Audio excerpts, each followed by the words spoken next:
Welcome to the deep dive.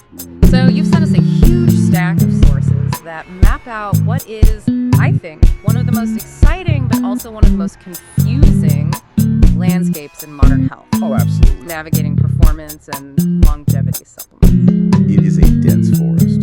And I think our mission today has to be to cut through some of that noise. You know, the marketing, the endless lists of things you should be taking. Right. We're going to focus on evidence-backed ingredients, establish the real fundamentals, and then maybe look at some of the highly customized protocols from advocates deep in this space. And I think before we even unpack a single pill bottle, we have to start with the foundational insight. It's something our sources just repeat over and over again. Personalization. Absolutely. This is the key takeaway. It has to inform every single decision you make. Everyone's biology is, well, it's unique. So you can't just copy someone's stack. You can't.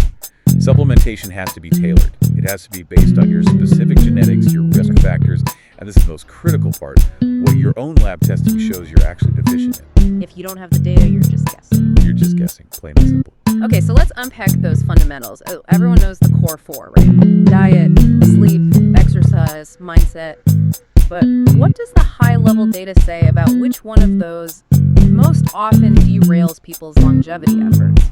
Even people who think they're doing everything right. It's mindset. Specifically, it's stress management. Really? Yeah. If you are dealing with chronic, unmanaged stress, or something even worse like an autoimmune condition, you will actively sabotage your own best efforts. It almost doesn't matter what supplements you're taking. So things like yoga or meditation aren't just, nice to haves? They're not optional. Our sources are clear on this. They are non-negotiable foundations for longevity. You have to be willing to trade that short-term pleasure for a long-term physiological gain. Let's talk about diet then, specifically protein, because this dilemma around maintaining muscle mass is a huge focus in all the longevity literature. It is a massive challenge. So the official recommended dietary allowance, the RDA, is about 0.8 grams of protein per kilogram of body weight. Which sounds like a decent amount. It sounds like it, but that amount is, well, it's generally insufficient to prevent age-related muscle loss, what we call sarcopenia. And it's definitely not enough to maintain lean muscle if you're trying to lose weight. So the goalpost for maintaining muscle actually moves a lot higher. It does, significantly.